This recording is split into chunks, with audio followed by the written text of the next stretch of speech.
음식 섭취가 많으면 체중이 증가하고 소비량이 섭취량보다 많으면 살이 빠지는 건 당연하다. 살이 찌는 이유는 이것 때문이고 살이 빠지는 이유는 칼로리 적자 때문이다.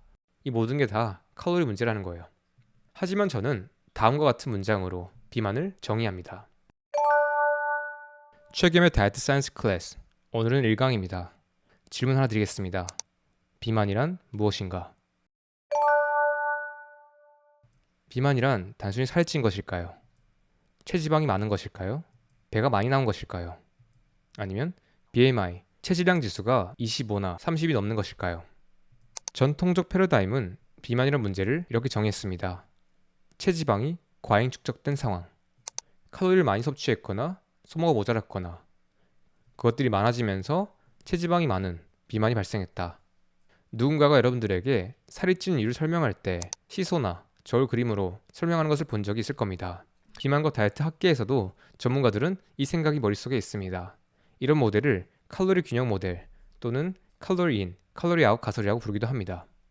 음식 섭취가 많으면 소비보다 많았을 때 체중이 증가하고 소비량이 섭취량보다 많으면 살이 빠지는 건 당연하다. 살이 찌는 이유는 이것 때문이고 살이 빠지는 이유는 칼로리 적자 때문이다.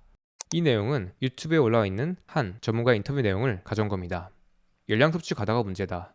신체 활동량이 부족한 게 문제다. 에너지 균형의 문제 때문에 살이 찌는 거다 라고 설명하고 계세요. 그리고 어떻게 다이어트를 하는가? 이 내용들은 유튜브 강연에서 한 전문가분이 다이어트 식단에 대해서 알려주신 내용을 정리한 겁니다. 에너지 섭취량을 줄이는 것, 그리고 포만감을 늘려서 칼로리 섭취량을 줄이는 것이고, 천천히 먹어서 칼로리 섭취량 줄이는 것이고, 용적을 줄여서, 그러니까 평소에 먹는 양을 줄인 습관을 반복해서 먹는 양을 줄이는 것이고, 5번에 대해선 이분이 그때 발표해서 슬라이드에 넣었는데 말은 하지 않고 쓱 넘어갔어요. 이 부분은 되게 의아했습니다.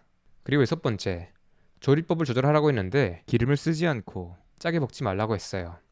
교수님께서는 이 이야기를 하시면서 기름 섭취는 살찌는 비결이라는 말도 하셨습니다. 그분들의 머릿속에 기름 섭취가 나쁜 이유는 칼로리 밀도가 높기 때문일 겁니다. 이 모든 게 다 칼로리 문제라는 거예요. 하지만 저는 다음과 같은 문장으로 비만을 정의합니다. 어떤 대사 문제와 함께 체지방이 과다하게 저장되고 있는 상태. 세 가지 포인트가 있는데요. 이 중에서 가장 중요한 건 대사 문제라는 거예요. 대사란 우리 몸 안에서 일어나는 다양한 화학 반응들을 이야기하는 겁니다. 우리 몸엔 굉장히 복잡한 대사 체계가 있어요.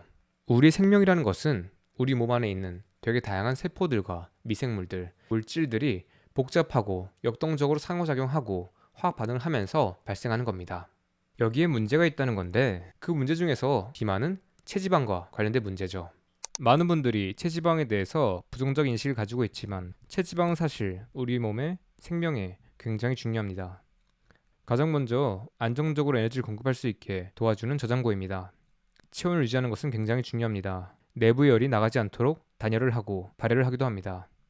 소중한 장기들, 뼈를 보호하기 위해선 이 체지방이 완충작용을 합니다. 지방세포는 여기에서 나아가서 렙틴이라고 하는 중요한 호르몬을 분비합니다. 이 호르몬은 우리의 식욕과 대사량을 조절하는데 굉장히 중요한 역할을 합니다. 우리가 살이 찌고 빠지는 이 상황을 정확하게 이해하고 싶다면 이 그림을 머릿속에 넣어야 합니다. 이 가운데 있는 노란색 원이 우리 몸 전체에 저장되어 있는 지방의 양을 상징합니다. 왼쪽에는 두 가지 흐름이 있습니다. 지방 신생 합성이라는 것은 지질이 아닌 물질이 지방으로 바뀌는 것이고 제에스테르화라는 것은 지방산 같은 것들이 중성지방으로 다시 합성되는 것을 의미해요. 여러분들이 중요하게 보셔야 하는 것은 오른쪽에 있는 초록색 화살표의 지방 분해 흐름입니다. 사실 우리의 몸에선 체지방이 에너지로 쓸 수 있습니다. 지금 이 순간에도 에너지가 분해될 수 있어요. 하지만 현대인들은 어떤 일상의 습관들 때문에 이 분해 흐름에 문제가 있는 경우가 많습니다. 우리가 보통 비만을 바라볼 때 지방량이 늘어나는 것만 생각하지만 실제로는 지방이 분해되지 못하고 있는 상황, 이것도 굉장히 중요하게 작용하고 있습니다. 비만은 단순히 지방 합성량이 많은 것뿐만 아니라 체지방 분해에도 문제가 있는 상황이다. 몸에 적절한 에너지가 남을 수 있게 조절하는 메커니즘 중 가장 중요한 것 하나는 렙틴이라는 호르몬입니다. 현재 에너지가 충분할 경우에는 식욕을 떨어뜨리고 대사량을 높입니다. 에너지를 더 많이 태우게 하는 것이죠. 반대로 전신 에너지가 부족한 상황에서는 식욕을 올리고 대사량을 떨어뜨리는 방식으로 조절합니다. 렙틴 외에도 다양한 호르몬들이 포만감을 느끼게 하거나 배고픔을 느끼게 하면서 우리가 먹는 행위를 조절하게 만듭니다. 그런데 보통 비만한 상황에서는, 특히 살이 찐 상황이 장기간 유지된 상황에서는 이런 호르몬들의 작용에 문제가 있는 경우가 많습니다. 비만이 단순히 몸에 에너지가 많은 상황이 아니라 대사에 문제가 생긴 상황이라는 것을 보여주는 결정적 증거 중 하나는 장기간 살이 쪘을 때 발생하는 이런 증상들입니다. 다음의 증상들은 비만하신 분들에게서 많이 같이 발견되는 증상들입니다. 간에 문제가 있거나 중성지방 수치가 높게 나오거나 혈당이 높게 나오거나 인슐린 수치가 높게 나오거나 고혈압, 염증 수치가 높게 나오거나 염증성 질환이 있고요. 당화혈색소, 손상된 혈색소의 어떤 비율을 보여주는 것, 당뇨, 암, 심혈관 질환, 염증성 문제들, 여성분들 중에서 인슐린 저항성이 높은 분들의 경우에는 다낭성 난소 증후군도 높은 비율로 발견됩니다. 식욕이 지나치게 높아지고 포만감이 적절하게 느껴지지 않아서 식욕을 조절하는 게 어렵습니다. 설탕과 같은 고당분 음식이나 즉각적이고 강력한 쾌락을 주는 물질들, 이런 것들을 조절하는 게 굉장히 어려워집니다.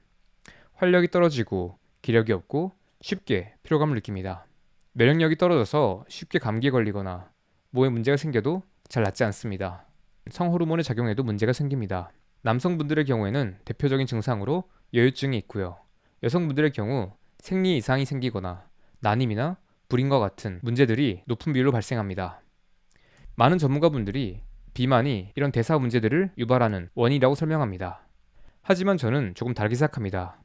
비만이라는 것은 몸 안의 대사 구조 어딘가에 문제가 생겨서 발생하는 또 다른 증상, 결과 중 하나입니다. 물론 비만이라는 상황이 다른 문제들을 더 악화시킬 수는 있지만 이것도 증상 중 하나예요.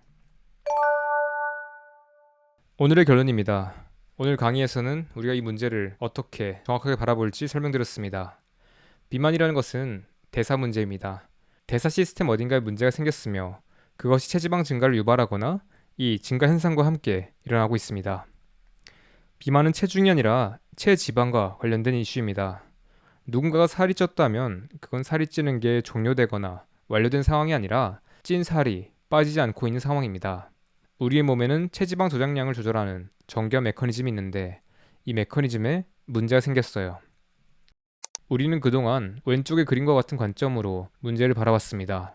하지만 이제부터 우리는 오른쪽의 관점으로 이 문제를 바라볼 겁니다. 우리가 일상에서 대사 시스템의 문제를 유발하는 습관이나 자극들을 반복하고 그것이 지나치게 커지다 보면 대사에 작은 문제가 생기고 더 커지다 보면 체지방이 지나치게 많아지고 건강검진상에서 이상 수치가 발견되고 일상에서 우리가 느끼는 건강과 관련된 문제 증상들을 목격하게 되는 겁니다. 비만의 본질은 대사 시스템에 생긴 문제니까요. 우린 더 이상 이렇게 비만을 바라보지 않습니다. 비만이란 어떤 대사 문제와 함께 체지방이 과다하게 저장되고 있는 상태입니다. 이게 오늘의 핵심이에요. 중요한 부분이니까 핸드폰으로 캡처하시거나 따로 기록해 두시고 기억해 주시길 바라겠습니다. 오늘 내용은 여기까지입니다. 건강하게 다이어트에 성공하고 싶다면 구독과 좋아요, 알람 설정 부탁드리겠습니다. 최kim했습니다.